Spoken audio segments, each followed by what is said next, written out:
Good afternoon.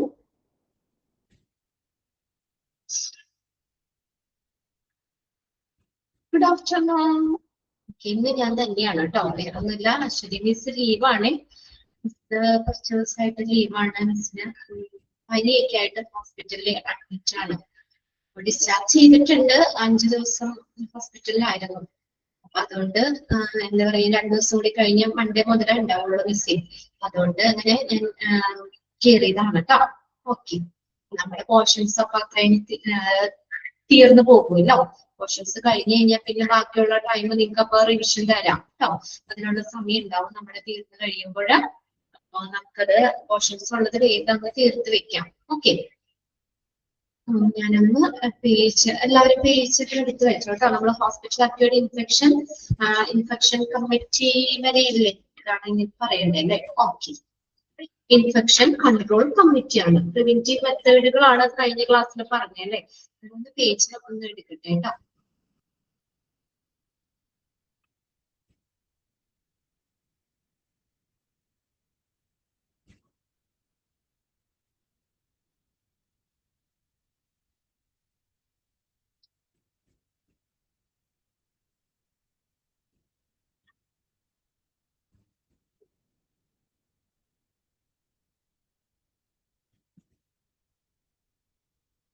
Okay, page number എല്ലാവർക്കും കിട്ടിയല്ലോ അല്ലെ? 56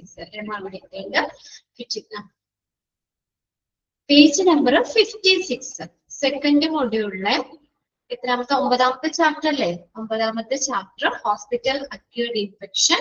9ാമത്തെ ചാപ്റ്ററിലെ 56ാമത്തെ പേജ്. ഓക്കെ, നമ്മൾ കഴിഞ്ഞ ക്ലാസ്സിൽ ഇൻഫെക്ഷനെ പ്രിവെന്റ് ചെയ്യാനുള്ള മാർഗങ്ങളാണ് നമ്മൾ പറഞ്ഞത്.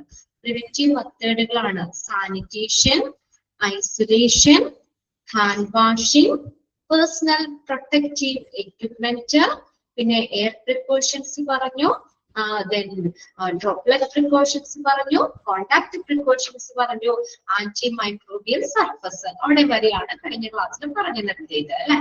ഇനി നെക്സ്റ്റ് ആണ് ഇൻഫെക്ഷൻ കൺട്രോൾ കമ്മിറ്റി. നമ്മൾ ഫസ്റ്റ് പാരഗ്രാഫ് ജസ്റ്റ് ഒന്ന് നോക്കിയായിരുന്നു. ഇൻഫെക്ഷൻ കൺട്രോൾ കമ്മിറ്റി എന്ന് പറഞ്ഞാ infection component of the patient safety program of the healthcare facility and is labeled for establishing and maintaining infection prevention and control. Its monitoring, reporting, research and education. Whether patient in the safety അത് ഉറപ്പുവരുത്തിക്കൊണ്ട് പേഷ്യൻസിന്റെ health care ഫെസിലിറ്റിയിലെ പേഷ്യൻസിന്റെ safety programme, പേഷ്യൻസിന്റെ safety ഉറപ്പുവരുത്തിക്കൊണ്ട് ഇൻഫെക്ഷനെ prevent ചെയ്യുന്നതിനും control ചെയ്യുന്നതിനും അത് മോണിറ്റർ ചെയ്യുന്നതിനും അതിന്റെ റിപ്പോർട്ടിംഗ്, റിസർച്ച്, എഡ്യൂക്കേഷൻ എന്നിവയൊക്കെ സ്ഥാപിക്കുന്നതിന് ഒരു ബാധ്യതയുള്ള ഒരു കമ്മിറ്റിയാണ്. സ്ഥാപിക്കുന്നതിനും പരിപാലിക്കുന്നതിനും റെസ്പോൺസിബിൾ ആയിട്ടുള്ള ഒരു കമ്മിറ്റിയാണ് ഇൻഫെക്ഷൻ കൺട്രോൾ കമ്മിറ്റി എന്ന് പറയുന്നത്.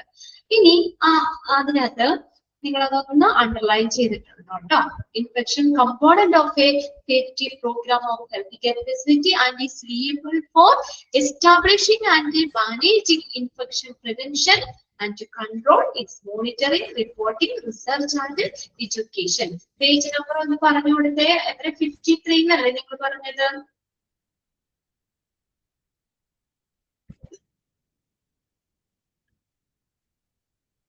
അല്ലേ?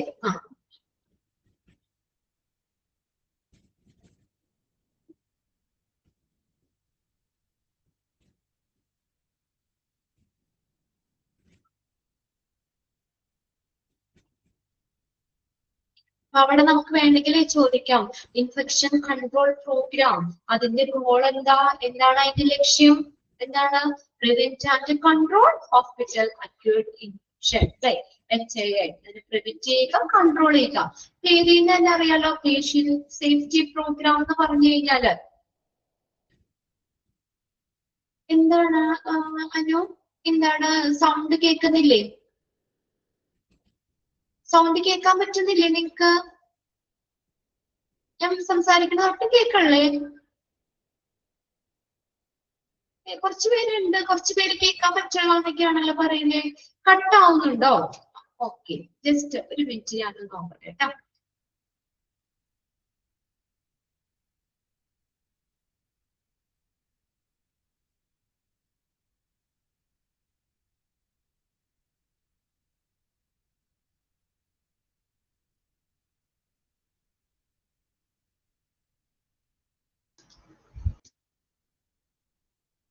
ഇപ്പൊ നോക്കി പിള്ളേരെ, ഇപ്പൊ സൗണ്ട് ഓക്കെ ആണോ നോക്കിയേ?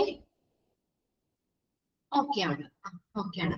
അപ്പൊ ഇൻഫെക്ഷൻ കൺട്രോൾ പ്രോഗ്രാം, അതിന്റെ പേഷ്യന്റ് സേഫ്റ്റി പ്രോഗ്രാം, അതിന്റെ മെയിൻ ഗോൾ എന്താ? അവിടെ നമ്മള് ഇൻഫെക്ഷനെ പ്രിവെന്റ് ചെയ്യുക, അല്ലെ? Prevent infection, prevent and control hospital acquired infection. Hospital acquired ഇൻഫെക്ഷനെ പ്രിവെന്റ് ചെയ്യുക, കൺട്രോൾ ചെയ്യുക. അതാണ് ഒരു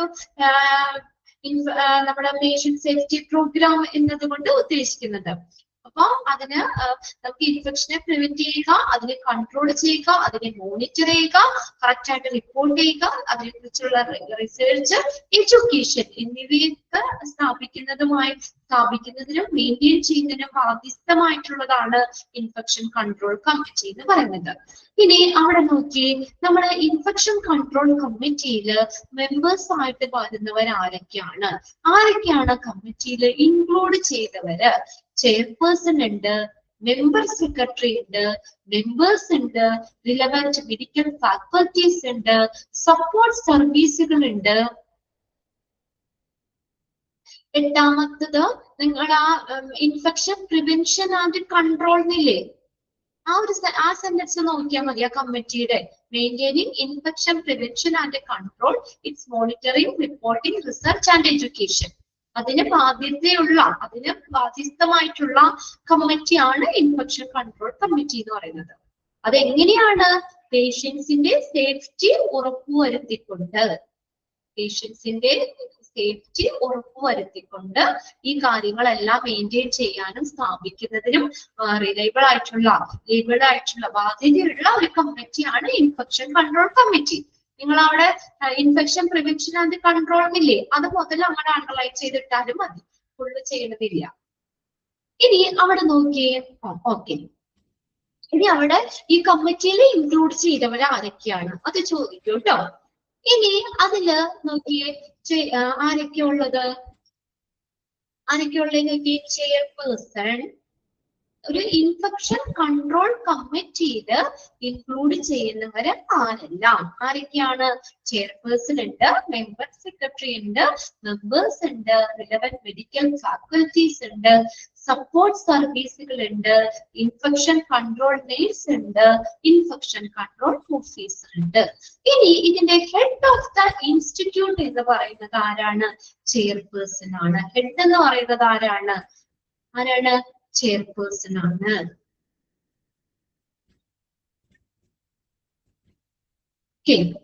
chairperson, head of the institute എന്ന് പറയുന്നത് ആരാ? ചെയർപേഴ്സൺ. ഇനി ഒന്നാമത്തെ ആ ഒരു പാരഗ്രാഫിൽ നമ്മൾ ഏത് കമ്മിറ്റി ആണെന്ന് ചോദിക്കാം കേട്ടോ. Which committee is responsible for establishing and അങ്ങനെ മെയിൻറ്റെയിനിങ് ഇൻഫെക്ഷൻ പ്രിവെൻഷൻ കൺട്രോൾ എന്ന് ചോദിച്ചാലും നിങ്ങൾക്ക് ഏതാണോ, ഏത് കമ്മിറ്റി ആണെന്ന് ചോദിച്ചാൽ എഴുതിക്കൂടെ? Which committee is responsible for establishing and maintaining infection prevention എന്ന് പറയുമ്പോൾ തന്നെ നിങ്ങൾക്ക് അറിയാം ഏത് കമ്മിറ്റി? ഇൻഫെക്ഷൻ കൺട്രോൾ കമ്മിറ്റി എന്ന് ഓർത്ത് വെക്കണം കേട്ടോ. ഇനി അടുത്തത് നമ്മൾ പറഞ്ഞു chairperson. Head of the institute ആണ്. Head of the institute. അപ്പൊ നമുക്ക് അവിടെ ചോദിക്കാം, who is typically the chairperson of the infection control committee? ആരാണ് ചെയർപേഴ്സൺ എന്ന് പറയുന്ന? ആരാണ്? Head of the institute. അവിടെ ഓപ്ഷൻസ് നമുക്ക് താഴെ കൊടുത്തിട്ട്. ഇനി സീനിയർ മൈക്രോ ക്വസ്റ്റ്യൻ ആണോ? ഒന്നാമത്തെ ക്വസ്റ്റ്യൻ ഞാൻ മോക്ക് ടെസ്റ്റിൽ ഇടാട്ടോ. ഈ ക്വസ്റ്റ്യൻ സെയിം തന്നെ ഞാൻ മോക്ക് ടെസ്റ്റിൽ ഇട്ടേക്കാം. അപ്പൊ നിങ്ങൾക്ക് അവിടെ നോക്കാം. ഒന്നാമത് ഞാൻ പറഞ്ഞത് ആ ഇൻഫെക്ഷൻ കൺട്രോൾ കമ്മിറ്റി ഇല്ലേ, അതില് ആ പാരഗ്രാഫിൽ നമുക്ക് ചോദിക്കാം which committee is responsible for. Okay, ബാക്കിത്തെ അവിടെ കിടക്കുന്നുണ്ടല്ലോ question. Which committee is responsible for establishing and maintaining infection prevention and control. അങ്ങനെ ആ ക്വസ്റ്റ്യൻ അവിടെ ഉണ്ടല്ലോ. അത് ഏത് കമ്മിറ്റിയാന്ന് വെച്ചാൽ എന്ത് എഴുതണം? ഇൻഫെക്ഷൻ കൺട്രോൾ കമ്മിറ്റി എന്ന് എഴുതണം. ഇനി അടുത്തത്, who is typically the chairperson of the infection control committee. ആരാണ് ചെയർപേഴ്സൺ എന്ന് പറഞ്ഞാൽ ആ പോസ്റ്റിൽ ഇരിക്കുന്നത് ആരാണെന്ന് ചോദിക്കാം. Who is the chairperson of the infection control committee. അങ്ങനെ തന്നെ ചോദിക്കാം. Who is typically the chairperson of the infection control committee? ആരാണ്? Head of the institute ആണ്. അവിടെ ഓപ്ഷൻസ് നമുക്ക് താഴെ സീനിയർ മൈക്രോബയോളജിസ്റ്റ് കൊടുക്കാം, അവിടെ അല്ലെങ്കിൽ അഡ്മിനിസ്ട്രേഷനിൽ കൊടുക്കാം, റെപ്രസെന്റേഷൻ ഫ്രം മാനേജ്മെന്റ് എന്നൊക്കെ കൊടുക്കാം, ഓപ്ഷൻസ് ഉണ്ട്. അപ്പൊ ചെയർപേഴ്സൺ എന്ന് പറയുന്നത് ഹെഡ് ഓഫ് ദ ഇൻസ്റ്റിറ്റ്യൂട്ട് ആണ്. അവിടെ തിരിച്ചു ചോദിച്ചാലും നിങ്ങൾ ഇന്ന പദത്തിന് പഠിക്കണം. ഏതാ? ഹെഡ് ഓഫ് ദ ഇൻസ്റ്റിറ്റ്യൂട്ട് ആരാ? ചെയർപേഴ്സൺ ആണ്. തിരിച്ചു നോക്കാം കേട്ടോ. അപ്പൊ chairperson of the infection control committee എന്ന് പറഞ്ഞാൽ ഹെഡ് ഓഫ് ദ ഇൻസ്റ്റിറ്റ്യൂട്ട് ആണ്. ഇനി രണ്ടാമത്തെ മെമ്പർ സെക്രട്ടറി എന്ന് പറഞ്ഞ പോസ്റ്റിൽ ഇരിക്കുന്ന ആരാന്നൊക്കെ? ആരായിരിക്കുന്നത്? സീനിയർ മൈക്രോബയോളജിസ്റ്റ് ആണ്. ആര്? Member secretary. ആ ഇൻഫെക്ഷൻ കൺട്രോൾ കമ്മിറ്റിയുടെ മെമ്പർ സെക്രട്ടറി ആരാണ്? Senior microbiologist. മനസ്സിലായോ question? Who is typically the member secretary of the infection control committee? ആരാണ് ഇൻഫെക്ഷൻ കൺട്രോൾ കമ്മിറ്റിയുടെ മെമ്പർ സെക്രട്ടറി എന്ന് പറയുന്നത്? ആരാ? Senior microbiologist. അല്ലെങ്കിൽ സീനിയർ മൈക്രോബയോളജിസ്റ്റ് ഏത് പൊസിഷനിലായിരിക്കുന്ന ആള്? കമ്മിറ്റിയുടെ ഏത് പൊസിഷനാ? മെമ്പർ സെക്രട്ടറി എന്ന് പറഞ്ഞ പൊസിഷൻ. തിരിച്ചും ചോദിച്ച എഴുതിക്കൂടെ? അപ്പൊ ഇങ്ങനെ തന്നെ നിങ്ങൾ ആ ടേബിൾ അങ്ങ് പഠിച്ചു വെച്ചാൽ മതി കേട്ടോ. അതായത് ചെയർപേഴ്സൺ ആരാണ്? Head of the institute. Member secretary എന്ന് പറയുന്നത് സീനിയർ മൈക്രോബയോളജിസ്റ്റ്. അടുത്തത് അതിന്റെ മെമ്പേഴ്സ് ആരെല്ലാമാണ്? ഈ ഇൻഫെക്ഷൻ കൺട്രോൾ കമ്മിറ്റിയിലെ മെമ്പേഴ്സ് ആരെല്ലാം? Okay, representation from management or administration. മാനേജ്മെന്റിനോ അല്ലെങ്കിൽ അഡ്മിനിസ്ട്രേഷനെയോ റെപ്രസെന്റ് ചെയ്യുന്നവരാണ് മെമ്പേഴ്സ്. ഇപ്പൊ മാനേജ്മെന്റിൽ നിന്ന് റെപ്രസെന്റ് ചെയ്ത ആളുകള് അല്ലെങ്കിൽ അഡ്മിനിസ്ട്രേഷൻ അവിടെ നിന്ന് അതിനെ റെപ്രസെന്റ് ചെയ്യുന്ന ആളുകളാണ് മെമ്പേഴ്സ് എന്ന് പറയുന്നത്. പിന്നെ അടുത്തതാണ് റിലവന്റ് മെഡിക്കൽ ഫാക്കൽറ്റീസ്. അതിനോട് ബന്ധപ്പെട്ട് വരുന്ന ആളുകള്. റിലവന്റ് മെഡിക്കൽ ഫാക്കൽറ്റീസ് അതായത് ഹോസ്പിറ്റൽ മാനേജ്മെന്റും ഒക്കെ ആയിട്ട് ബന്ധപ്പെട്ട് വരുന്ന മറ്റാളുകള്. പിന്നെ അവിടെ വരുന്നുണ്ട് സപ്പോർട്ട് സർവീസ് ഉണ്ട്. നോക്കിയ സപ്പോർട്ട് സർവീസുകള്. ഇൻഫെക്ഷൻ കൺട്രോൾ കമ്മിറ്റിയെ സപ്പോർട്ട് ചെയ്യുന്ന സർവീസുകള് ഏതൊക്കെയാ? Operation team. അവിടെ ബ്ലാങ്ക് ആണ്, അവിടെ ഒന്നുമില്ല. അതായത് റിലവന്റ് മെഡിക്കൽ ഫാക്കൽറ്റീസ്, അതിനോട് ബന്ധപ്പെട്ട് വരുന്ന ആളുകൾ, അത്രേ ഉള്ളൂ. അത് ആരുമാകാം, അതിനോട് ബന്ധപ്പെട്ട് വരുന്ന ആളുകൾ. അതുകൊണ്ടാണ് അവിടെ ബ്ലാങ്ക് ആക്കി ഇട്ടേക്കുന്നത്. അടുത്തത് സപ്പോർട്ട് സർവീസ് എന്ന് പറഞ്ഞ ആരൊക്കെ ആകാം? സപ്പോർട്ട് സർവീസ് ആരൊക്കെയാണ്? ഇൻഫെക്ഷൻ കൺട്രോൾ കമ്മിറ്റിയെ സപ്പോർട്ട് ചെയ്യുന്നവരായിരിക്കാം? OT, operation theatre, CSST, housekeeping or sanitation.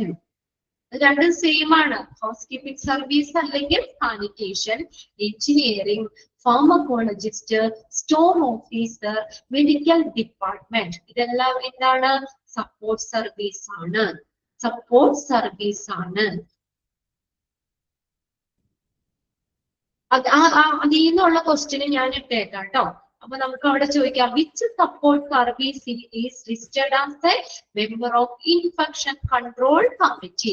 ഈ ഇൻഫെക്ഷൻ കൺട്രോൾ കമ്മിറ്റിയിലെ സപ്പോർട്ട് സർവീസുകൾ ഏതെല്ലാം? ഇതില് ചോദിച്ചറിയാലോ ഈ പറഞ്ഞേക്കുന്നത്. ഒരു ഇൻഫെക്ഷൻ കൺട്രോൾ കമ്മിറ്റിയിലെ സപ്പോർട്ട് സർവീസിന്റെ ലിസ്റ്റിൽ വരുന്നത് അല്ലെങ്കിൽ സപ്പോർട്ട് സർവീസ് എന്ന് പറയുന്നത് ഏതൊക്കെയാണ്? Operation theatre, CSST, housekeeping or sanitation, engineering, pharmacologist, store officer, materials department. Okay. ഇനി അടുത്തത് നോക്കിയേ, ഇൻഫെക്ഷൻ കൺട്രോൾ നേഴ്സ് ഉണ്ട്. ആരാണ് അടുത്തത്? ഇൻഫെക്ഷൻ കൺട്രോൾ നേഴ്സ് ഉണ്ട്. അതായത് പ്രത്യേകം ട്രെയിനിങ് കിട്ടിയിട്ടുള്ള നേഴ്സുകൾ കേട്ടോ. അതില് ഇൻഫെക്ഷൻ കൺട്രോൾ നേഴ്സ് ഉണ്ട്. ഒരു പ്രത്യേകം ഇൻഫെക്ഷൻ കൺട്രോൾ ചെയ്യുന്നതുമായി ബന്ധപ്പെട്ടൊക്കെ ട്രെയിനിങ് കിട്ടിയിട്ടുള്ള പ്രത്യേക നേഴ്സുകള് infection control officer. Infection control ചെയ്യുന്ന പ്രവർത്തനങ്ങൾക്കൊക്കെ നേതൃത്വം നൽകുന്ന ഓഫീസർ. ഓഫീസർ എന്ന് പറയാൻ അറിയാലോ, സൂപ്പർവൈസിംഗ് പൊസിഷൻ ആണ്. അപ്പൊ ഇൻഫെക്ഷനെ പ്രിവെന്റ് ചെയ്യുന്ന അതിലൊക്കെ മേൽനോട്ടം വഹിക്കുന്ന ഉദ്യോഗസ്ഥര്. Infection control ഓഫീസറുണ്ട്.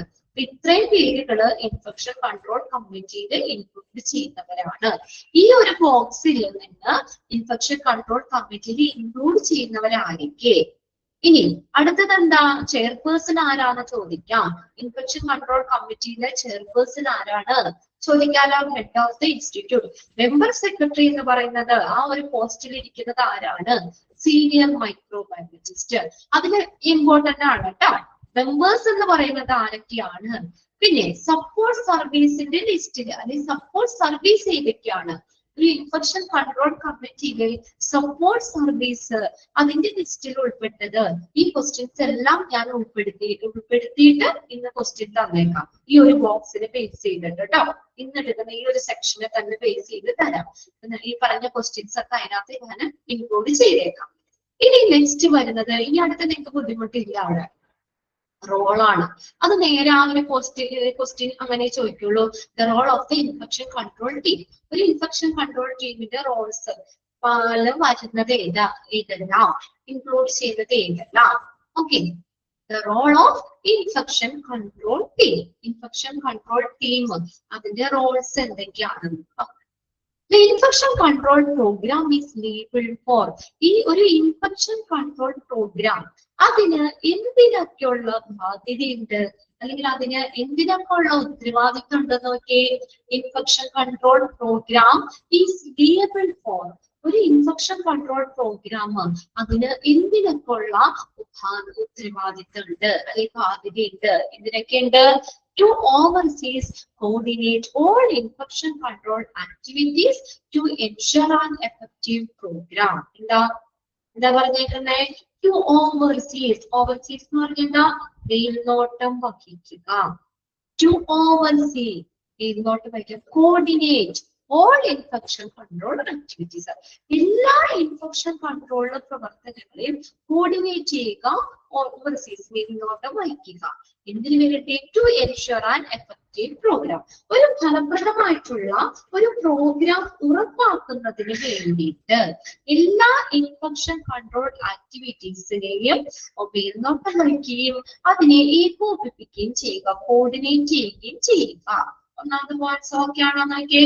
ഇത് ബൈഹാർട്ട് ചെയ്യണ്ട കേട്ടോ. ഞാൻ പറയാറുണ്ട് ഇങ്ങനെയുള്ള പോയിന്റ്സുകൾ റോളൊക്കെ വരുമ്പോ ജസ്റ്റ് നിങ്ങൾ 1 2 പ്രാവശ്യമൊക്കെ വായിച്ചു വെച്ചാൽ മതി. ഇത് ഏകദേശം നമുക്ക് ഇൻഫെക്ഷൻ കൺട്രോൾ ആക്ടിവിറ്റി കാണുമ്പോൾ തന്നെ നമുക്കറിയാലോ ഇൻഫെക്ഷൻ കൺട്രോൾ ടീമിന്റെ ആ ഒരു റോളിൽ വരുന്നതാന്ന് അറിയാലോ അല്ലെ. പോയിന്റ്സുകൾ കാണുമ്പോൾ തന്നെ നിങ്ങൾക്ക് അറിയാം. നമുക്ക് ക്വസ്റ്റ്യൻസിനാണെങ്കിൽ അവിടെ ഓപ്ഷൻസ് കിടക്കണ്ടല്ലോ. റോൾസിൽ ഇൻക്ലൂഡ് ചെയ്യേണ്ടത് ഏതാ, ഇൻക്ലൂഡ് ചെയ്യാത്ത ഏതെന്ന് വെച്ചാൽ സിമ്പിൾ ആയിട്ട് എഴുതാൻ പറ്റില്ലേ നിങ്ങൾക്ക്? എഴുതാൻ പറ്റില്ലേ? ബൈഹാർട്ട് പഠിക്കേണ്ട ആവശ്യമുണ്ടോ? ബൈഹാർട്ട് ചെയ്യേണ്ട ആവശ്യമില്ലല്ലോ. അപ്പൊ അതുകൊണ്ട് ഇങ്ങനെയുള്ള പോയിന്റ്സുകൾ നിങ്ങൾ ബൈഹാർട്ട് ചെയ്യില്ല. റെസ്പോൺസിബിലിറ്റീസ്, ഡ്യൂട്ടീസ് എന്നൊക്കെ പറയുമ്പോൾ അങ്ങനെ കുറെ പോയിന്റ്സ് ആയിട്ട് ഉണ്ടാവും. അപ്പൊ അത് നിങ്ങളൊന്ന് വായിച്ച് മനസ്സിലാക്കേണ്ട കാര്യമുള്ളൂ. നമുക്കൊരു അതായത് ആ ആൻസർ കാണുമ്പോൾ ഇൻഫെക്ഷൻ കൺട്രോൾ ടീമിന്റെ റോളിൽ വന്നതാണോ ഒന്ന് ഐഡന്റിഫൈ ചെയ്യാൻ മാത്രം നിങ്ങൾ പഠിച്ചു വെച്ചാൽ മതി. അല്ലാതെ ഫുൾ ഇരുന്ന് ബൈഹാർട്ട് ഒന്നും ചെയ്യണ്ട. ഒന്നാമത് എന്താണ്? ഒരു ഫലപ്രദമായിട്ടുള്ള ഒരു പ്രോഗ്രാം, ഇൻഫെക്ഷൻ കൺട്രോൾ പ്രോഗ്രാം അത് ഉറപ്പാക്കുന്നതിന് വേണ്ടിയിട്ട് എല്ലാ ഇൻഫെക്ഷൻ കൺട്രോൾ പ്രവർത്തനങ്ങളെയും കോർഡിനേറ്റ് ചെയ്യുകയും അതിനെ എന്ത് ചെയ്യുക? ഓവർസീസ്, മേൽനോട്ടം ചെയ്യുക.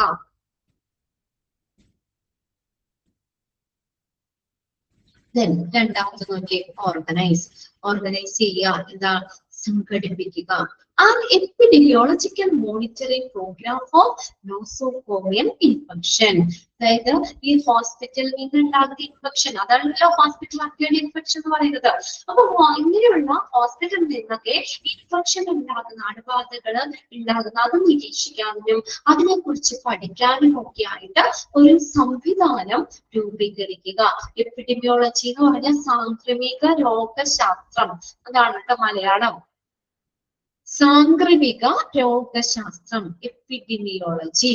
അതായത് രോഗങ്ങളുടെ സ്പ്രെഡിങ് എങ്ങനെയാണ്, അത് സ്പ്രെഡ് ചെയ്യാനുള്ള കാരണങ്ങൾ എന്തൊക്കെയാണ്, രോഗബാധിതരുടെ എണ്ണം എന്നിനെ കുറിച്ചൊക്കെ പഠിക്കുന്ന ഒരു ബ്രാഞ്ചാണ് എപ്പിഡെമിയോളജി എന്ന് പറയുന്നത്. അപ്പൊ ഹോസ്പിറ്റലിൽ നിന്ന് ഇങ്ങനെ ഇൻഫെക്ഷൻ ഒക്കെ ഉണ്ടാകുന്നത് അതിനെ നിരീക്ഷിക്കാനും അവയെ കുറിച്ച് പഠിക്കാനും ഒക്കെ ഒരു എപ്പിഡെമിയോളജിക്കൽ മോണിറ്ററിംഗ് പ്രോഗ്രാം ഓർഗനൈസ് ചെയ്യുക, സംഘടിപ്പിക്കുക.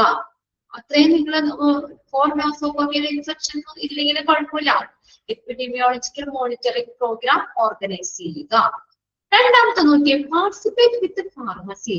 ഈ ഫാർമസിയുമായിട്ട് പാർട്ടിസിപ്പേറ്റ് ചെയ്യുക. Participate with pharmacy to develop a program, supervise the use of anti-infection drugs. Anti-infection drugs, അതിന്റെ യൂസ്, ഉപയോഗം, അതിനെ സൂപ്പർവൈസ് ചെയ്യുന്നതിന് വേണ്ടിയിട്ട് ഒരു പ്രോഗ്രാം ഡെവലപ്പ് ചെയ്യുക. അതിനു വേണ്ടി എന്ത് ചെയ്യണം? ഫാർമസിയുമായിട്ട് പാർട്ടിസിപ്പേറ്റ് ചെയ്യുക. അതായത് ആന്റി ഇൻഫെക്ഷൻ ഡ്രഗ്സ്, ഡ്രഗ്സ് എന്ന് പറഞ്ഞ മെഡിസിൻസ്, ഇൻഫെക്ഷനെതിരായിട്ടുള്ള മരുന്നുകളില്ലേ, ആന്റിബയോട്ടിക്സ് അങ്ങനെയൊക്കെ ഉള്ളത്. അപ്പൊ അതിന്റെ ഉപയോഗം, അതിന് മേൽനോട്ടം വഹിക്കാനായിട്ട് അതിനുള്ള പ്രോഗ്രാംസുകൾ വികസിപ്പിക്കുന്നതിന് ആരോട് ചോദിക്കണം? മെഡിസിൻസോ ആരും ഏതുമായിട്ട് ബന്ധപ്പെട്ട? ഫാർമസിയുമായിട്ട് ബന്ധപ്പെട്ടല്ലേ. അപ്പൊ അതിനു വേണ്ടിയിട്ട് ഫാർമസിയുമായിട്ട് പാർട്ടിസിപ്പേറ്റ് ചെയ്യുക. എന്തിനു വേണ്ടിയാണ്? To develop a program. ഒരു പ്രോഗ്രാം ഡെവലപ്പ് ചെയ്യുന്നതിന് ഫാർമസി കൊണ്ട് പാർട്ടിസിപ്പേറ്റ് ചെയ്യുക. Participate with the pharmacy to develop a program. എന്തിനുള്ള പ്രോഗ്രാമാണ്? Supervise the use of anti infection drugs. Anti drugs എന്ന് പറഞ്ഞ മെഡിസിൻ തന്നെയാണ് കേട്ടോ. ആന്റി ഇൻഫെക്ഷൻ ഡ്രഗ്സ്, അതിന്റെ യൂസ് സൂപ്പർവൈസ് ചെയ്യുന്നതിന് വേണ്ടിയിട്ട് പ്രോഗ്രാം ഡെവലപ്പ് ചെയ്യാൻ ഫാർമസിയുമായിട്ട് പാർട്ടിസിപ്പേറ്റ് ചെയ്യുക. പിന്നെ അടുത്ത പോയിന്റ് നോക്കി, to make sure that patient care practices are appropriate to the level of patient risk. നമ്മൾ എന്ത് ഉറപ്പുവരുത്തണം? ഇൻഫെക്ഷൻ കൺട്രോൾ ടീം എന്ത് ഉറപ്പുവരുത്തണം? പേഷ്യന്റ് കെയർ പ്രാക്ടീസ്, രോഗി പരിചരണ രീതികളിലെ അത് പേഷ്യന്റ് റിസ്ക് അതിന് അനുയോജ്യമാണ് എന്ന് ഉറപ്പുവരുത്തണം. എന്ന് വെച്ചാൽ എന്താ നിങ്ങൾക്ക് മനസ്സിലായേ? അതായത് നമുക്ക് ഈ പേഷ്യൻസിന്റെ ആ രോഗി പരിചരണ രീതികളൊക്കെ പേഷ്യൻസിന്റെ അപകട സാധ്യത അതിന്റെ നിലവാരത്തിന് അനുയോജ്യമാണ് എന്ന് ഉറപ്പുവരുത്തണം. എന്ന് വെച്ചാൽ എന്താ? ഇപ്പൊ നമ്മൾ ഇങ്ങനെയുള്ള പ്രോഗ്രാമുകൾ കാര്യങ്ങളൊക്കെ സംഘടിപ്പിക്കുമ്പോൾ ഈ ഇൻഫെക്ഷൻ കാര്യങ്ങളൊക്കെ എന്ത് ചെയ്യണം? കൂടണോ കുറയണോ? ഇങ്ങനെയുള്ള പ്രോഗ്രാമുകൾ കാര്യങ്ങൾ, അവയർനെസ് പ്രോഗ്രാമുകൾ കാര്യങ്ങളൊക്കെ നമ്മൾ സംഘടിപ്പിക്കുമ്പോ പേഷ്യൻസിന് ഇതിന്റെ റിസ്ക് കുറയണം. എന്നാലല്ലേ കാര്യമുള്ളൂ. നമ്മളിപ്പോ കുറെ പ്രോഗ്രാംസ് ഒക്കെ സംഘടിപ്പിച്ചു, പക്ഷെ അത് പിന്നെ ആളുകൾക്ക് ഇങ്ങനെ ഇൻഫെക്ഷൻ ഇങ്ങനെ വന്നുകൊണ്ടിരിക്കുകയാണെങ്കിലോ കാര്യമുണ്ടോ? ഇല്ല. അതായത് നമ്മൾ ഈ സംഘടിപ്പിക്കുന്ന പ്രോഗ്രാംസുകൾ അപ്പൊ എത്രത്തോളം അവയർനെസ് അവർക്ക് കൊടുത്തോ അതിനനുസരിച്ച് എന്ത് ചെയ്യണം? ഇത് കുറയണം. ഇൻഫെക്ഷൻ സ്പ്രെഡ് ചെയ്യുന്ന കാര്യങ്ങൾ കുറയും. ഓരോ പേഷ്യൻസിന്റെയും അവരുടെ ആരോഗ്യ നിലയ്ക്ക് അനുസരിച്ചുള്ള പരിചരണമാണ് കൊടുക്കേണ്ടത്. അവര് പേഷ്യൻസിന് അതുവഴി നമുക്ക് പേഷ്യൻസിന് ഇൻഫെക്ഷൻ ഉണ്ടാകാനുള്ള സാധ്യത കുറവാണ്. അതാണ് അപ്രോപ്രിയേറ്റ് എന്ന് പറയുന്നത്. കുറവാണ്. Make sure that patient care practice, നമ്മൾ കൊടുക്കുന്ന ആ കെയർ ഇല്ലേ, പേഷ്യൻസിന് കൊടുക്കുന്ന കെയർ, അതായത് ഓരോരുത്തരുടെ ആരോഗ്യനിലയ്ക്ക് അനുസരിച്ചുള്ള പരിചരണം കൊടുക്കേണ്ടത്. ഓരോ പേഷ്യൻസിന്റെയും ആരോഗ്യനിലയ്ക്ക് അനുസരിച്ചുള്ള കെയർ നമ്മൾ കൊടുക്കേണ്ടത്. അപ്പൊ ഓരോരുത്തരെ എല്ലാവരും ഒരേ രീതിയിലല്ല നമ്മൾ നോക്കേണ്ടത്. അപ്പൊ അങ്ങനെ നമ്മൾ അത്രയും കെയർ നമ്മൾ കൊടുക്കുമ്പോൾ അതുവഴി എന്ത് ചെയ്യണം? അവിടെ ഇൻഫെക്ഷൻ ഉണ്ടാകാനുള്ള സാധ്യത കുറവാണെന്നും ഉറപ്പുവരുത്തണം. അല്ലെ? നമ്മൾ അത്രത്തോളം നല്ല ഹൈ ക്വാളിറ്റി കെയർ നമ്മൾ കൊടുക്കുകയാണെങ്കിൽ ഇൻഫെക്ഷൻ ഉണ്ടാകാൻ പാടില്ല. അല്ലെ? ഇൻഫെക്ഷന് സാധ്യത കുറഞ്ഞു തന്നെ ഇരിക്കണം. എങ്കിലാണ് അതിന് അപ്രോപ്രിയേറ്റ് ആണെന്ന് പറയാൻ പറ്റുള്ളൂ. ക്ലിയർ അല്ലേ? നാലാമത്തെ പോയിന്റ്. ഓക്കെ, ഇത്രേ ഉള്ളൂ. നമ്മൾ കൊടുക്കുന്ന കെയർ, നല്ല കെയർ കൊടുത്താൽ അതനുസരിച്ച് അപ്രോപ്രിയേറ്റ് ആയിട്ട് അവർക്ക് എന്ത് ചെയ്യണം? ആ പേഷ്യൻസിന് ഇൻഫെക്ഷൻ ഒക്കെ വരാനുള്ള സാധ്യത കുറവായിരിക്കണം. അടുത്ത നോക്കിയേ, check the efficiency of the method of disinfection and sterilization and the efficiency of system. Check the efficiency, കാര്യക്ഷമത നമ്മൾ ചെക്ക് ചെയ്യണം. Check the efficiency of the methods of disinfection and sterilization. Disinfection, sterilization method അതിന്റെ efficiency check ചെയ്യണം. And ആ സിസ്റ്റത്തിന്റെ efficiency check ചെയ്യണം. അതായത് നമുക്ക് എന്താ പറയാ, നമുക്ക് മെത്തേഡുകൾ നമ്മള് സ്റ്റെറിലൈസേഷൻ ഒക്കെ നിങ്ങൾ പഠിച്ചിട്ടുണ്ടാവും. നമ്മള് ഡിസിൻഫെക്ഷൻ മെത്തേഡുകള്, സ്റ്റെറിലൈസേഷൻ മെത്തേഡുകള്, അതിന്റെയൊക്കെ കാര്യക്ഷമത അത് എന്ത് ചെയ്യണം, ചെക്ക് ചെയ്യണം. നമ്മൾ വെറുതെ ഇങ്ങനെ ചെയ്തു എന്ന് പറഞ്ഞിട്ട് മാത്രം കാര്യമില്ലല്ലോ അല്ലെ. അതിന്റെ കാര്യക്ഷമത എന്ത് ചെയ്യണം, ചെക്ക് ചെയ്യണം. ഓക്കെ ആണോ, നല്ല രീതിയിൽ സ്റ്റെറിലൈസേഷൻ ചെയ്യുന്നുണ്ടോ, ഡിസിൻഫെക്ഷൻ നടത്തുന്നുണ്ടോ എന്നുള്ള മെത്തേഡിന്റെ കാര്യക്ഷമത ചെക്ക് ചെയ്യുകയും പിന്നെ അതുപോലെ ആ സിസ്റ്റത്തിന്റെ ആ കാര്യക്ഷമത ചെക്ക് ചെയ്യുകയും വേണം. ആ സിസ്റ്റം സ്റ്റെറിലൈസേഷൻ ഉപയോഗിക്കുന്ന ഓട്ടോക്ലേവ് ആ ഒരു സിസ്റ്റം അത് തന്നെ ഓക്കെ ആണെങ്കിലല്ലേ, അതിന്റെ നല്ല രീതിയിലാണെങ്കിലല്ലേ നമുക്ക് പ്രോപ്പർ ആയിട്ടുള്ള റിസൾട്ട് തന്നെ കിട്ടുള്ളൂ. അതിന്റെ കാര്യക്ഷമത ചെക്ക് ചെയ്യുക. പിന്നെ അടുത്ത് നോക്കിയേ, developed to enhance hospital cleanness, taking part in development and providing provision of teaching program for medical, nursing and associated health personnel as well as other categories of staff. ഇനി നമ്മളെ ഈ ഹോസ്പിറ്റൽ ക്ലീൻനെസ്സിന് അതിന് importance കൊടുക്കുന്ന രീതിയിലുള്ള പ്രോഗ്രാംസുകൾ enhance ചെയ്യാൻ മെച്ചപ്പെടുത്തുക. Develop to enhance hospital cleanliness, taking part in development and the provision of teaching program for medical, nursing, associated health personnel. ഹോസ്പിറ്റലിന്റെ cleanness അത് മെച്ചപ്പെടുത്തുന്നതിന് വേണ്ടിയുള്ള കാര്യങ്ങൾ ചെയ്യണം. ഇനി അതിന് വേണ്ടിയിട്ട് എന്തിനുള്ള ഒരു വ്യവസ്ഥ ഉണ്ടാക്കണം? And take a part in development and provisioning in the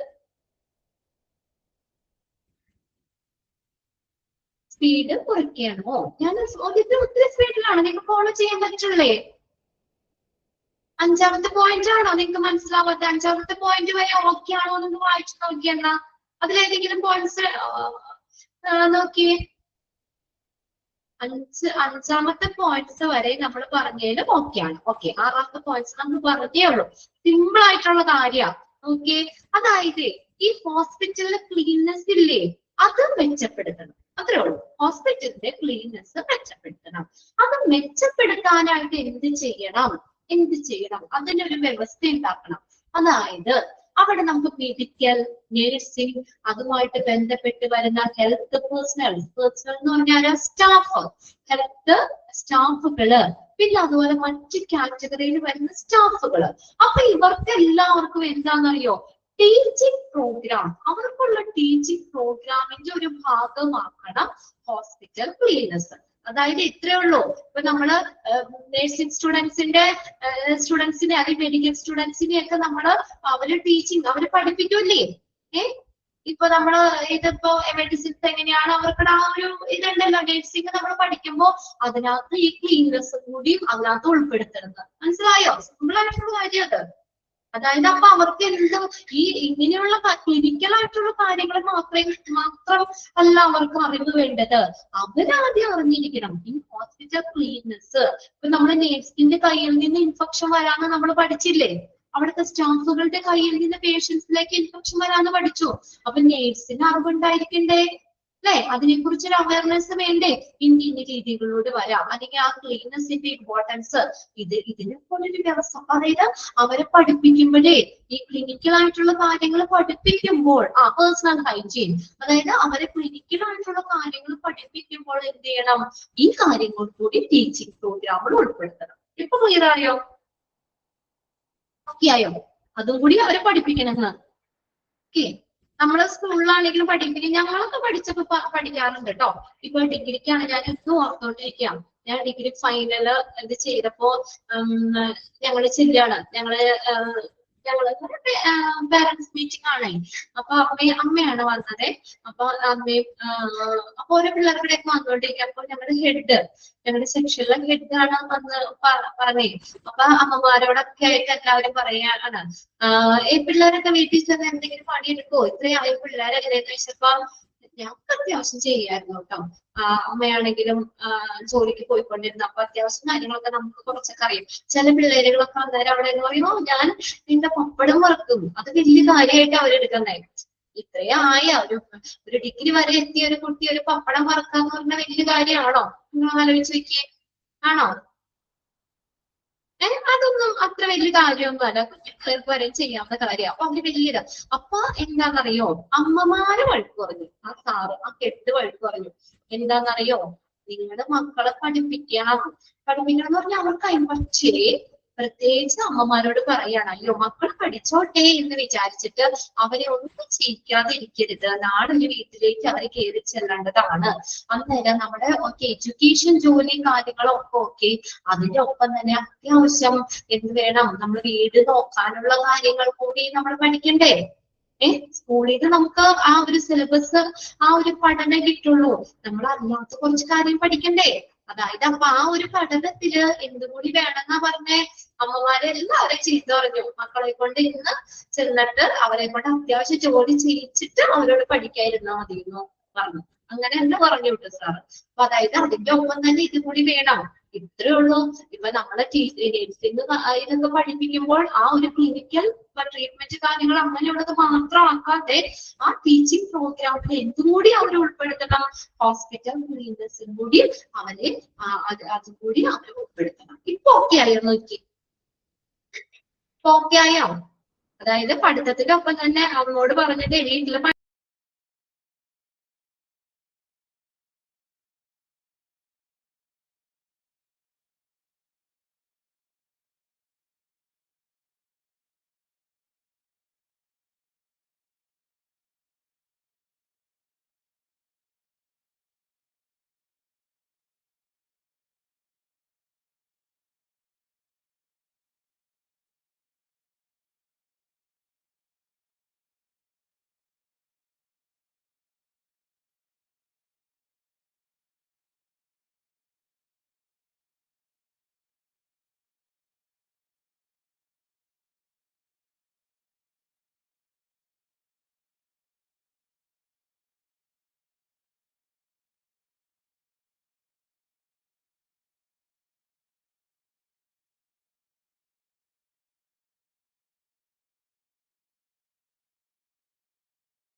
ഞാനിവിടെ തന്നെ ഉണ്ട് കേട്ടോ. പെട്ടെന്ന് ഇവിടെ കറണ്ട് പോയപ്പോ നമ്മുടെ സിസ്റ്റം ഓഫ് ആയി പോയി. എന്താണെന്ന് അറിയാം, കറണ്ട് പോയിട്ടാന്ന് തോന്നുന്നു. ഇടയ്ക്കൊന്ന് പെട്ടെന്ന് ഫുള്ളായിട്ട് സ്ക്രീനും എല്ലാരും പോയി. സിസ്റ്റം ഞാനിവിടെ തന്നെ ഇരിക്കണ്ടായിരുന്നു. അപ്പൊ ജസ്റ്റ് രണ്ടാമത് റീസ്റ്റാർട്ട് ചെയ്തെടുക്കാൻ വേണ്ടി വെയിറ്റ് ചെയ്താണ് കേട്ടോ. ഓക്കെ, ഞാൻ ആ ഷെയർ ചെയ്തത് നിങ്ങൾക്ക് ഓക്കെ ആണോ? രണ്ടാമത് ഷെയർ ചെയ്താ ഞാൻ ആ സ്ക്രീൻ ഒന്ന് എടുത്തേക്കട്ടെ.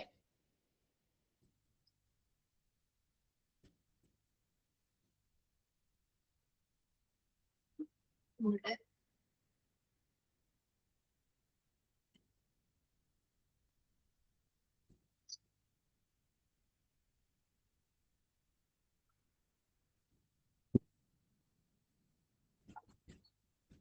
ഓക്കെ, ഇപ്പൊ ഷെയർ ചെയ്തിട്ടത് ഓക്കെ ആണല്ലോ അല്ലെ? അപ്പോ നമ്മൾ എന്താ പറഞ്ഞേ, അപ്പൊ അതെന്താണ്, അവരുടെ ടീച്ചിങ് പ്രോഗ്രാമില് ഈ ഹോസ്പിറ്റൽ ക്ലീൻനെസ് അതും കൂടി ഒന്ന് ഉൾപ്പെടുത്തണം. ഓക്കെ, ഇനി അടുത്ത ലാസ്റ്റ് 7ാമത്തെ പോയിന്റ് എന്താ, provide expert analysis and leadership assistance for smaller institution. ഇനി ചെറിയ ഇൻസ്റ്റിറ്റ്യൂഷൻസിന് വേണ്ടിയിട്ട് നേതൃത്വ സഹായവും അത് അവരുടെ ആ വിദഗ്ധമായിട്ടുള്ള വിശകലനവും നൽകുകയാണ്. ചെറിയ ഇൻസ്റ്റിറ്റ്യൂഷൻസുകൾ ഇപ്പൊ വലിയ ഇത് മാത്രമല്ല, നമ്മൾ പറഞ്ഞത് ഇൻഫെക്ഷൻ കൺട്രോൾ ടീമിന്റെ റോളാണ്. അപ്പൊ എന്ത് ചെയ്യണം, പ്രൊവൈഡ് എക്സ്പേർട്ട് അനാലിസിസ്, വിദഗ്ധമായിട്ടുള്ള വിശകലനവും നേതൃത്വ സഹായവും കൊടുക്കണം. ആർക്ക്?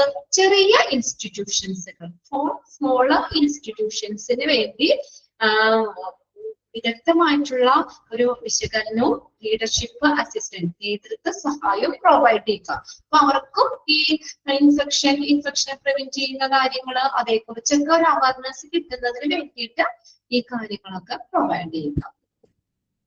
ഓക്കെ, യെസ്, അപ്പൊ അത്രയാണ് അത് വരുന്നത്. ഇനി അടുത്തത് ഹാൻഡ് വാഷിംഗ് സ്റ്റെപ്സ് ആണ്. ഇതിൽ നിന്ന് എക്സാമിന് ക്വസ്റ്റ്യൻ ഉണ്ടാവില്ല കേട്ടോ, അത് ഞാൻ ആദ്യം തന്നെ പറഞ്ഞേക്കട്ടെ. ഇത് ജസ്റ്റ് നമ്മളിത് പ്രാക്ടിക്കൽ ആയിട്ട് ചെയ്ത് നോക്കാൻ വേണ്ടി മാത്രം തന്നിരിക്കുന്നതാണ് ഹാൻഡ് വാഷിംഗ് സ്റ്റെപ്സ് എന്ന് പറയുന്നത്. മറ്റത് നമുക്ക് എന്താണ് ഇൻഫെക്ഷൻ കൺട്രോൾ ടീമിന്റെ റോൾസിൽ ഇൻക്ലൂഡ് ചെയ്യുന്നത് ഏത്? Which of the following is included in roles of infection control team? Not included in the roles of infection control team. ആ രീതിയിൽ ക്വസ്റ്റ്യൻസ് ചോദിക്കാം. ഓക്കെ, ഇനി അവിടെ ഹാൻഡ് വാഷിംഗ് സ്റ്റെപ്സുകളാണ്. എന്തൊക്കെയാണ് ഒരു ഹാൻഡ് വാഷിംഗ് ചെയ്യുമ്പോൾ? നമ്മളിപ്പോ വെറുതെ ടാപ്പിൽ കൊണ്ടുവന്ന് വെറുതെ കൈ ഇങ്ങനെ കാണിച്ചിട്ട് ഓടി പോകുന്നതല്ല. ഒരു പ്രോപ്പർ ആയിട്ടുള്ള ഹാൻഡ് വാഷിങ്ങിന് നമ്മൾ ചെയ്യേണ്ട സ്റ്റെപ്സ് എന്തൊക്കെയാണ്? ഏതാണ്? ക്വസ്റ്റ്യൻ ആണോ? ക്വസ്റ്റ്യൻ എന്ന് പറഞ്ഞാലേ ഞാൻ പറഞ്ഞത് ആ റോളിലെ അതില് ഇൻക്ലൂഡ് ചെയ്യുന്നത് ഏതാണ്? Which of the following is included. ഇത് എഴുതിയെടുക്കണമെന്നില്ല, നിങ്ങൾക്ക് അറിയാലോ. Which of the following is included in roles of which of the following is included in the role of the infection control team? Infection control team in their role include ചെയ്യുന്നത് ഏത്?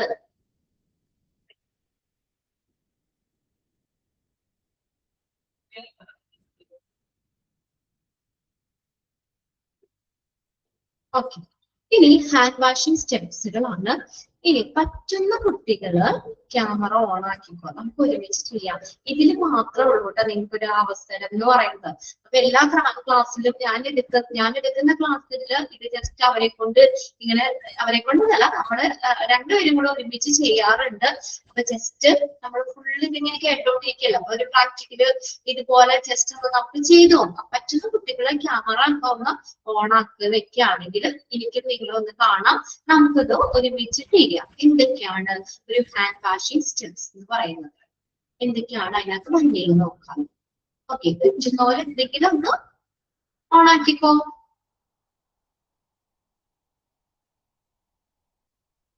Okay, പുറത്താണ്. ഹസീന പറഞ്ഞു പുറത്താണെന്ന്. ഇതാരാണ്?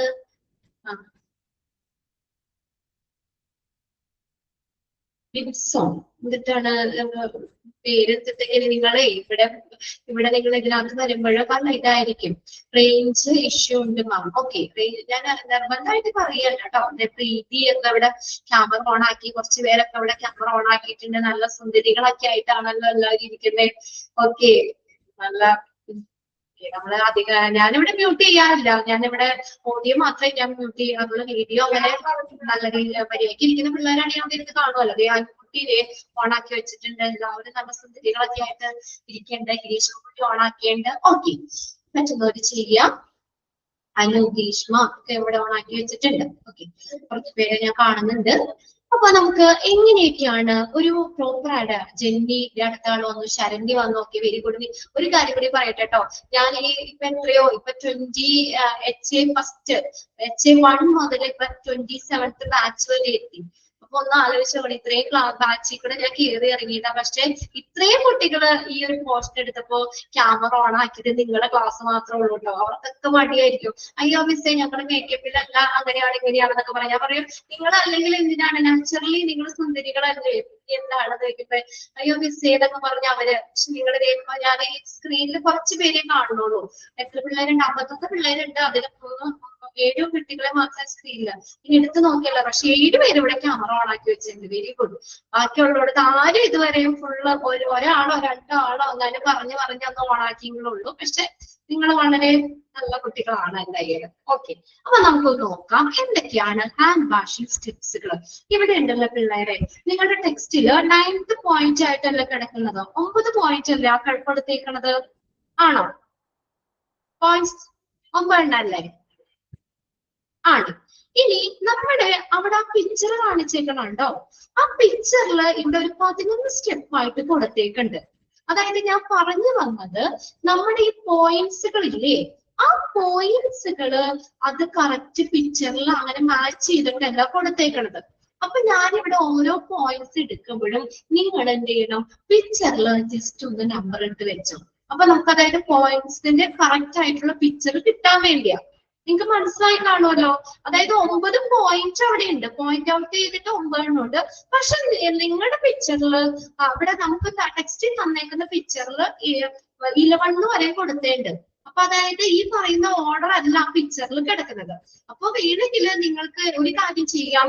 ഒന്നാമത്തെ point ഞാൻ വായിക്കുമ്പോ പിക്ചറിൽ ഞാൻ പറയും, നിങ്ങൾ അത് നമ്പർ ഇട്ട് വെച്ചോളാം. അപ്പൊ നിങ്ങൾ കറക്റ്റ് ആയിട്ട് ഒന്ന് നമ്പർ ഇട്ട് വെച്ചാൽ മതി. ഓക്കെ, ഒന്നാമത്തെ സ്റ്റെപ്പ് എന്താ? Adequate amount of solution be taken in your hand. നിങ്ങളുടെ കൈകളില് ആവശ്യത്തിന് സൊല്യൂഷൻ എടുക്കണം. സൊല്യൂഷൻ എന്ന് പറഞ്ഞാൽ എന്താ? Soap, liquid solution. ഇതുണ്ടല്ലോ, ഒരു കാര്യം കൂടി ഞാൻ പറയട്ടെ. ഞാനിങ്ങനെ ചെയ്യാൻ പറഞ്ഞപ്പോ ഞാൻ ജസ്റ്റ് നമ്മള് വെറുതെ ഒന്ന് ചെയ്യാം, ഒരു മോഡൽ പോലെ ചെയ്യാന്നുള്ളൂ. ശരിക്കും വെള്ളം എടുക്കാനും സോപ്പ് എടുക്കാനും പറഞ്ഞില്ല. പക്ഷേ എത്രയാണ് 22 ബാച്ചിലാണ് ഒരു കുട്ടി വേഗം പോയി വെള്ളം എടുത്തോണ്ട് സോപ്പ് എടുത്ത് കൈകളിലേക്ക് ഒഴിച്ചാൽ. അപ്പൊ എന്റെ മക്കളെ ഞാൻ വെറുതെ ജസ്റ്റ് ഒന്ന് നമുക്ക് കാണിക്കാൻ വേണ്ടി പറഞ്ഞു എന്നുള്ളൂ. ശരിക്കും ചെയ്യുന്നില്ല കേട്ടോ എന്ന് ഞാൻ പറഞ്ഞു. ജസ്റ്റ് നമുക്ക് നോക്കാം എങ്ങനെയാണ്. Adequate amount of solution be taken in your hand. നമ്മുടെ കൈകളിലെ ആവശ്യത്തിന് പിള്ളേര് എടുക്കണോണ്ട് ഫുള്ള് ലിക്വിഡ് ഒന്നും കമത്തി ഒഴിക്കണ്ട. അതായത് നമ്മുടെ കൈ കഴുകാൻ ആവശ്യത്തിനുള്ള സൊല്യൂഷൻ കൈകളിൽ എടുക്കണം. ഞാൻ എന്റെ കയ്യിൽ എടുത്തു വെച്ചിട്ടുണ്ട് കേട്ടോ. സൊല്യൂഷൻ ഞാൻ എടുത്തു. ഓക്കെ, ഈ ക്യാമറ ഇങ്ങനെ ഇരിക്കണോണ്ട് എങ്ങനെ കാണാൻ പറ്റില്ല. ഓക്കെ, നിങ്ങൾ ചെയ്താലും മതി. നമുക്ക് ഇച്ചിരി ഫ്രീ ആയിട്ട് ഇരിക്കാനുള്ള ഒരു അവസരം കേട്ടോ. ബാക്കിയെല്ലാം ക്ലാസ്സിൽ വിളിച്ച് ഇരിക്കണം. ഇത് ഇച്ചിരി ഫ്രീ ആയിട്ട്. ക്വസ്റ്റ്യനും ഇല്ല, എക്സാമിന് ക്വസ്റ്റ്യനും വരില്ല ഇതിന്ന്. ജസ്റ്റ് നിങ്ങൾക്ക് തന്നേക്കണമെന്നുള്ളൂ. അപ്പൊ നമ്മൾ എന്ത് ചെയ്തു? സൊല്യൂഷൻസ് കൈകളിൽ എടുത്തു. ആഡിക്വേറ്റ് എമൗണ്ട് ഓഫ് സൊല്യൂഷൻ, അത് കറക്റ്റ് തന്നെയാണ്. അതായത് നമ്മുടെ പിക്ചറിൽ 1 തന്നെ നമ്പർ ഇടുക കേട്ടോ. അതിന് പിക്ചറിൽ 1 എന്ന് പറഞ്ഞത് തന്നെയാണ്, സെയിം ആണത്. ഇനി രണ്ടാമത്തെ പോയിന്റ് എന്താന്ന് നോക്കിയേ. രണ്ടാമത്തെ പോയിന്റില് to palm with the fingers interlocked. Interlock ചെയ്യാന്ന് വെച്ചാൽ തമ്മിൽ പിണയുക. എന്താ? നമ്മള് പാം ടു പാം, നമ്മുടെ കൈകളില് എന്താണ് ഈ ഫിംഗേഴ്സ് തമ്മിൽ ഇന്റർലോക്ക് ചെയ്യുന്ന രീതിയിൽ നമ്മൾ എന്ത് ചെയ്യണം? റബ്ബ് ചെയ്യണം. ഇങ്ങനെ സൊല്യൂഷൻ എടുത്തിട്ട് നമ്മൾ ഇങ്ങനെ ചെയ്യൂലേ, അതൊക്കെ ആ കൊറോണ ടൈമിലൊക്കെ നമ്മൾ ഇത് ചെയ്തതാണ്. കണ്ടോ? റബ്ബ് ചെയ്യണം. അത് എങ്ങനെയായിരിക്കണം? ഫിംഗേഴ്സ് ഇന്റർലോക്ക് ചെയ്യുന്ന രീതിയിൽ റബ്ബ് ചെയ്യണം. ചെയ്യാൻ പറ്റുന്നവരൊക്കെ ചെയ്തോട്ടോ. നമുക്കൊന്ന് റബ്ബ് ചെയ്യാം. Palm to palm with fingers interlocked. അത് നോക്കിയേ, നിങ്ങളുടെ പിക്ചറില് 4ാമത്തെ പിക്ചറാണ് കേട്ടോ. അത് അവിടെ നിങ്ങൾ 2 നമ്പർ ഇടാം. പിക്ചറില് 4 എഴുതിയിട്ടില്ലേ, അവിടെ 2 ഇട്ടാൽ മതി. നമ്മുടെ പോയിന്റില് 2ാമത്തെ പോയിന്റ് ആണ് ആ പിക്ചറിൽ 4ാമത് കാണിച്ചേക്കുന്നത്. അപ്പൊ 4 എന്നുള്ളടത്ത് നിങ്ങൾ 2 ഇട്ട് വെക്കാം. നമ്പർ 2. എന്ത് ചെയ്തു? Palm to palm with fingers interlocked. Fingers പരസ്പരം ബ്ലോക്ക് ചെയ്യുന്ന രീതിയിൽ അതെന്ത് ചെയ്യണം? റബ്ബ് ചെയ്തു. നമ്മൾ പാം ടു പാം റബ്ബ് ചെയ്തു. ഇനി 3ാമത്തെ പോയിന്റ് നോക്കിയേ. Rub back of fingers to opposing palm with fingers with interlaced. Back of fingers നമ്മൾ എന്ത് ചെയ്യുക? അത് പിക്ചറിൽ കൊടുത്തേക്കുന്നത്. പിക്ചർ 5ാമത്തെ പിക്ചറിൽ നിങ്ങൾ 3 നമ്പർ ഇട്ട് വെച്ചു. 3. എങ്ങനെയാണത്? Rub back of fingers to opposing palm with fingers interlaced. Interlaced എന്ന് പറഞ്ഞാൽ ഇന്റർലോക്ക്ഡ് തന്നെയാണ്. പരസ്പരം പിണയുന്ന രീതിയില് back fingers, rubber back of fingers. അതായത് ഇങ്ങനെ വെച്ചിട്ട് നമ്മൾ ഇങ്ങനെ ചെയ്യുക. Back of fingers opposite palm with fingers interlocked or interlaced. അപ്പൊ പിക്ചറിൽ 5 എന്നുള്ളടത്ത് നിങ്ങൾ എന്തിട്ട് വെച്ചു? 3 നമ്പർ ഇട്ടു. 3.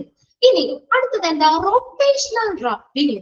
Rotational rubbing of right thumb gripped with left thumb and vice versa.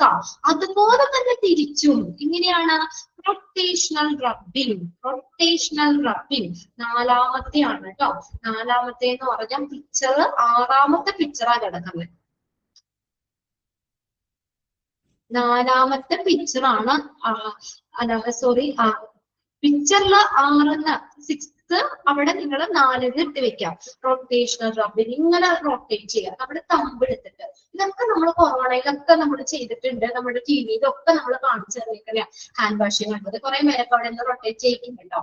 Rotational rubbing. Rotational rubbing എത്രാമത്തെ പോയിന്റ്? 4ാമത്തെ പോയിന്റ് ആണ്.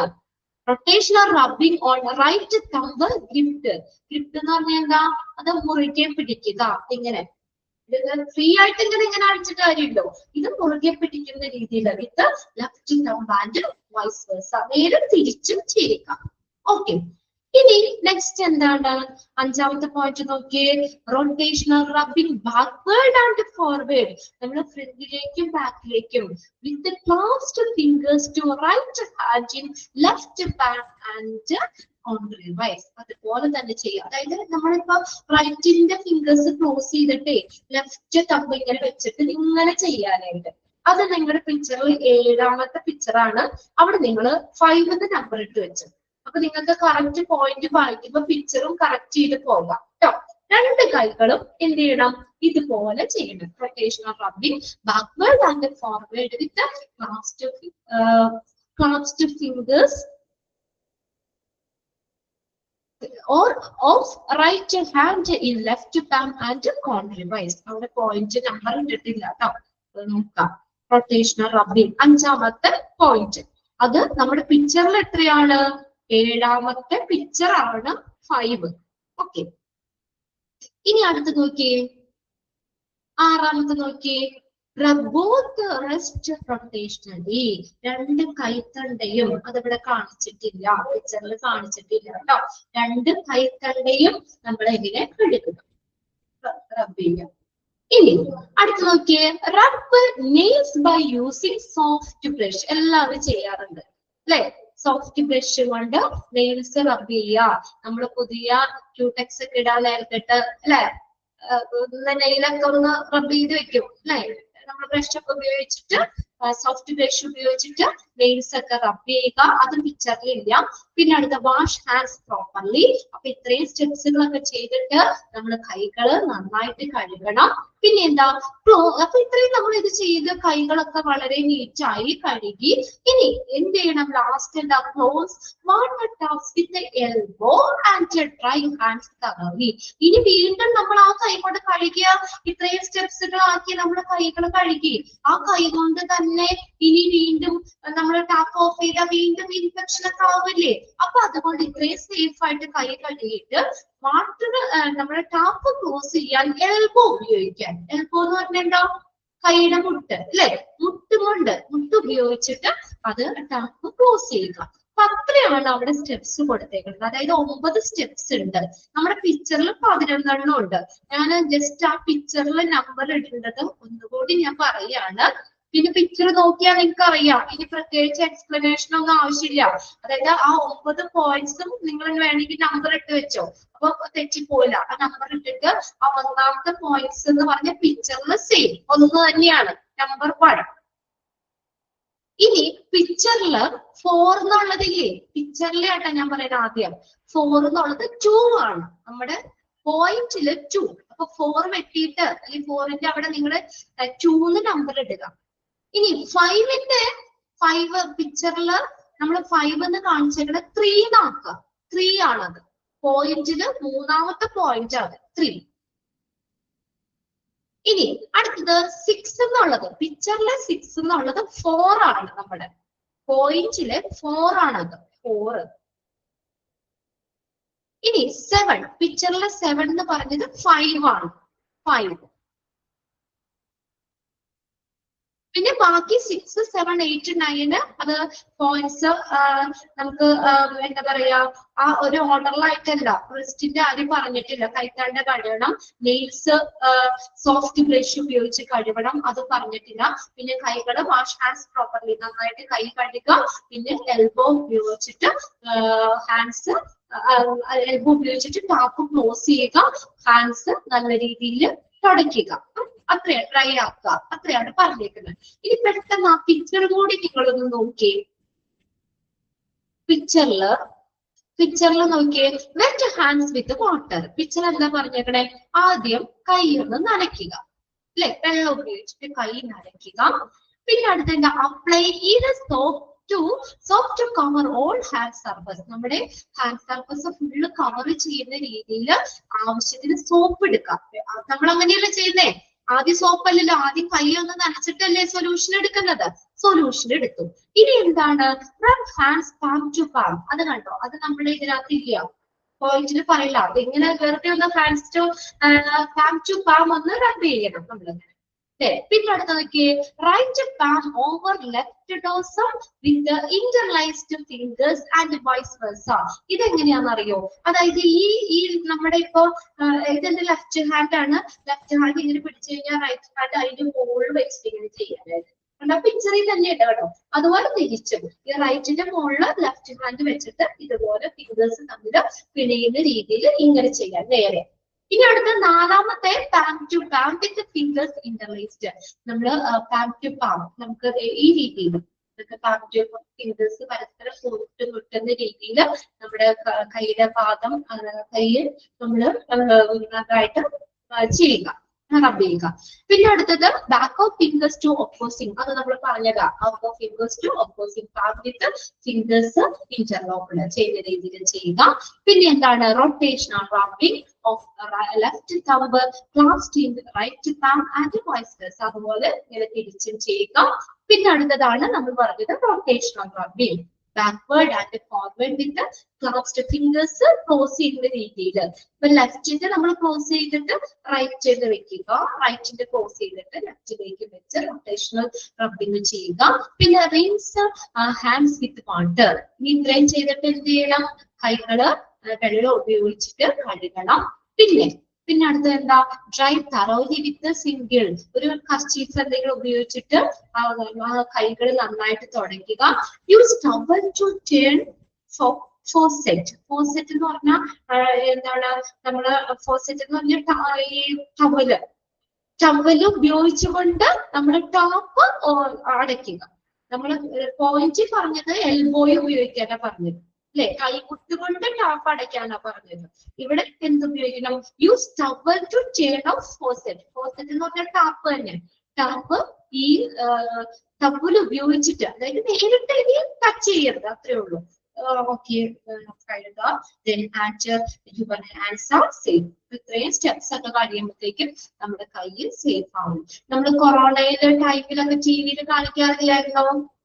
ഹാൻഡ് വാഷിങ്ങിന്റെ കാര്യങ്ങളൊക്കെ കാണിക്കാറില്ലേ? നമ്മളെങ്ങനെ ചെയ്യണേ? ടാപ്പ് തുറന്നിട്ടിട്ട് വെറുതെ ഒരു കൈ കാണിച്ചുകൊണ്ട് പോരും. അതെന്ന് പറഞ്ഞാൽ അത് നമുക്ക് അത്രത്തോളം നമുക്ക് ബെറ്റർ എന്ന് പറയാൻ പറ്റില്ല.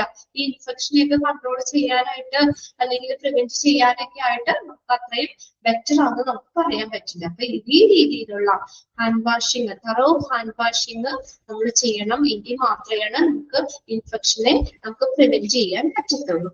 ഓക്കെ അല്ലേ? ആ ചാപ്റ്റർ നമ്മൾ അങ്ങനെ കഴിഞ്ഞിട്ടുണ്ട് കേട്ടോ. ഇനി ഒരു ചാപ്റ്റർ എന്ന് പറഞ്ഞാൽ നമുക്ക് അടുത്ത ക്ലാസ്സിൽ സ്റ്റാർട്ട് ചെയ്യാം. അപ്പൊ ഇന്ന് ഇന്ന് കുറച്ച് എടുത്തിട്ടുള്ളൂ കേട്ടോ. ഇൻഫെക്ഷൻ കൺട്രോൾ കമ്മിറ്റി പറഞ്ഞു. അത് ആ ടേബിള് നിങ്ങൾ അങ്ങനെ തന്നെ ഒന്ന് പഠിച്ചു വെച്ചാൽ മതി കേട്ടോ. ഈ ടേബിള് നിങ്ങൾ അങ്ങനെ തന്നെ ഒന്ന് പഠിച്ചു വെക്കാം. അപ്പൊ അതിനകത്ത് ഏത് രീതിയിൽ ചോദിച്ചാലും നിങ്ങൾ പറയാൻ മാത്രം ആ കമ്മിറ്റിയിൽ ഇൻക്ലൂഡ് ചെയ്തവർ ആരൊക്കെയാണെന്ന്, പിന്നെ അതിനകത്ത് ആരൊക്കെയാണ്. ഇപ്പൊ നമ്മൾ head of the institute, the chairperson എന്ന് പറഞ്ഞ ആള് ഹെഡ് ഓഫ് ദി ഇൻസ്റ്റിറ്റ്യൂട്ട് ആണ്. പിന്നെ മെമ്പർ സെക്രട്ടറി എന്ന് പറഞ്ഞ പോസ്റ്റിൽ ഇരിക്കുന്ന സീനിയർ മൈക്രോബയോളജിസ്റ്റ് ആണ്. ആ രീതിയിൽ നിന്ന് ഞാൻ ഇതിനെ ബേസ് ചെയ്തിട്ട് ക്വസ്റ്റ്യൻ തരാം. 5 ക്വസ്റ്റ്യനും ഇതിനെ ബേസ് ചെയ്തിട്ട് കൊടുക്കാം. എന്ന് വെച്ചാൽ റോൾസ് നിങ്ങൾക്ക് അറിയാലോ, അതിൽ ഇൻക്ലൂഡ് ചെയ്യണത് ഏത്, ഇൻക്ലൂഡ് ചെയ്യാത്തത് ഏതെന്നൊക്കെ ചോദിക്കുള്ളൂ. അപ്പൊ അതിന് പിന്നെ നിങ്ങൾക്ക് വേറെ സെപ്പറേറ്റ് ക്വസ്റ്റ്യൻ വേണമെന്നില്ല, ഇതിൽ നിന്നുള്ള ക്വസ്റ്റ്യൻ അങ്ങ് ഇടാം. പിന്നെ നമ്മൾ പറഞ്ഞു സപ്പോർട്ട് സർവീസ് പറഞ്ഞല്ലേ, അതായത് ആ സപ്പോർട്ട് സർവീസിൽ ഇൻക്ലൂഡ് ചെയ്തവർ ആരൊക്കെയാണ് അതും കൂടി പറഞ്ഞ് അത് നോക്കണം. പിന്നെ അടുത്ത റോള്, പിന്നെ ഹാൻഡ് വാഷിംഗ്. ഇത് ജസ്റ്റ് നമ്മൾ പ്രാക്ടിക്കൽ ഒന്ന് ചെയ്ത് നോക്കാൻ വേണ്ടി മാത്രമേ ഉള്ളൂ കാര്യം. ഇതൊന്നും ക്വസ്റ്റ്യൻ ചോദിക്കില്ല. ഇനി നെക്സ്റ്റ് നമ്മൾ അടുത്തത് എടുക്കാൻ പോണ ചാപ്റ്റർ എന്ന് പറഞ്ഞാൽ ബ്ലഡ് ബാങ്ക് എന്ന് പറഞ്ഞ ചാപ്റ്റർ. കണ്ടിട്ടുണ്ടോ നിങ്ങൾ? ഹോസ്പിറ്റലിൽ പോയപ്പോൾ ഇങ്ങനൊരു സെക്ഷൻ, ഒരു ഡിപ്പാർട്ട്മെന്റ്, നമ്മൾ ഡിഫറെന്റ് ഡിപ്പാർട്ട്മെന്റ്സിൽ പറഞ്ഞു പോയിട്ടുണ്ടാവും അല്ലെ? ബ്ലഡ് ബാങ്കിന്റെ കാര്യം പറഞ്ഞിട്ടുണ്ടാവും. ഒരു സപ്പോർട്ടീവ് ഡിപ്പാർട്ട്മെന്റ് തന്നെയാണ് ഹോസ്പിറ്റലിലെ ഈ ബ്ലഡ് ബാങ്ക് എന്ന് പറയുന്നത്. അവിടെ എന്താ ബ്ലഡ് ബാങ്കിൽ എന്താ ചെയ്യണേ? കൊടുത്തിട്ടുണ്ട് അല്ലെ? അതായത് ഡിഫറെന്റ് ഡിപ്പാർട്ട്മെന്റ്സിൽ നിങ്ങൾ പഠിച്ചിട്ടുണ്ട്. അവിടെ ബ്ലഡ് ബാങ്ക് എന്ന് പറഞ്ഞത്, ബ്ലഡ് ബാങ്കിൽ എന്താ ചെയ്യാം? ബ്ലഡ് ബാങ്കിൽ എന്താ ചെയ്യണേ? അവിടെ ബ്ലഡ് ഒക്കെ സ്റ്റോർ ചെയ്ത് വെക്കും അല്ലെ? ബ്ലഡ് സ്റ്റോർ ചെയ്ത് പ്രോപ്പർ ആയിട്ട് ബ്ലഡ് സ്റ്റോർ ചെയ്ത് വെക്കുന്നതാണ് അവിടെ. ബ്ലഡ് സ്റ്റോർ വാങ്ങാൻ പോയിട്ടുണ്ട്. ഓക്കെ, ബ്ലഡ് ബാങ്കിൽ ബ്ലഡ് കിട്ടുന്ന എമർജൻസി കാര്യങ്ങളൊക്കെ ആകുമ്പോൾ നമുക്ക് ബ്ലഡ് എപ്പോഴും അവൈലബിൾ ആയിരിക്കും. അതായത് ബ്ലഡ് കളക്ട് ചെയ്യുന്ന സ്ഥലമാണ്, വെറുതെ കളക്ട് ചെയ്യല്ല. ഇപ്പൊ ആരെങ്കിലും ബ്ലഡ് ഡൊണേറ്റ് ചെയ്തിട്ടുണ്ടോ? നിങ്ങളിലൊക്കെ ഡൊണേറ്റ് ചെയ്യാറുണ്ടോ? അവർക്കറിയാൻ പറ്റും. നമ്മൾ 4 തവണ കൊടുത്തിട്ടുണ്ട്. ഓക്കെ, വെരി ഗുഡ്, നല്ലൊരു കാര്യമാണ് എന്തായാലും ബ്ലഡ് ഡൊണേറ്റ് ചെയ്യാന്ന് പറഞ്ഞല്ലേ. ഓക്കെ, ഇതൊക്കെ ഇട്ടിട്ടുണ്ട്, ബ്ലഡ് ഡൊണേറ്റ് ചെയ്തിട്ടുണ്ട്. അത് അത്രയും വലിയൊരു കാര്യമാണ്. അതായത് നിങ്ങൾക്കറിയാം ബ്ലഡ് ഡൊണേറ്റ് ചെയ്യാൻ പോകുമ്പോ ഞാൻ ബ്ലഡ് ഡൊണേറ്റ് ചെയ്യാന്ന് പറഞ്ഞാൽ നേരിട്ട് അവര് അങ്ങനെ ചെയ്യല്ല. ആ ബ്ലഡ് ഡൊണേറ്റ് ചെയ്യാൻ ചിലപ്പോൾ കുറച്ച് ടെസ്റ്റുകൾ, പ്രിലിമിനറി ടെസ്റ്റുകൾ നമുക്ക് അവിടെ നടത്തും. അല്ലേ, നമ്മുടെ ഓക്കെ ആണോ, നമുക്ക് അതിൻ്റെ ഉള്ള ബോഡി വെയിറ്റ് ഏകദേശം 45 kg ടെസ്റ്റുകൾ ഉണ്ട്. വെയിറ്റ് 45 kgക്ക് മുകളിലായിരിക്കണം. പിന്നെ അതുപോലെ തന്നെ അയാള് ഹെൽത്തി ആയിരിക്കണം. കമ്മ്യൂണിക്കബിൾ ഡിസീസുകളൊന്നും ഉണ്ടാകാൻ പാടില്ല. ഇപ്പൊ ഡിസീസ് ഉള്ള ആൾക്കാരുടെ ബ്ലഡ് ഒക്കെ എടുത്തു കഴിഞ്ഞാൽ ആ ബ്ലഡ് ട്രാൻസ്ഫ്യൂസ് ചെയ്യുമ്പോൾ അത് മേടിക്കുന്ന ആളുകൾക്കും വരും, റിസീവ് ചെയ്യുന്ന ആളുകൾക്കും അസുഖം വരും. അല്ലെ, അപ്പൊ ഇങ്ങനെയുള്ള കുറച്ച് നമ്മള് ഏകദേശം അവിടെ വെയിറ്റ്, ഏജ് 18 to 65 അതാണ് ഒരു ലിമിറ്റ് പറയുന്നത്. ഇതിന് ചിലപ്പോൾ വ്യത്യാസം ഉണ്ടാവട്ടെ കുറച്ചൊക്കെ. അതായത് അത്രയും ഒരു ഏജിനുള്ളിലുള്ള ആയിരിക്കണം, വെയിറ്റ് 45 kg ആയിരിക്കണം, അയാൾ ഹെൽത്തിയും ഫിറ്റും ആയിരിക്കണം. അപ്പൊ ഇങ്ങനെയൊക്കെ ഉള്ള കണ്ടീഷൻസ് ഉണ്ട്, പ്രിലിമിനറി ടെസ്റ്റുകൾ ഉണ്ട്.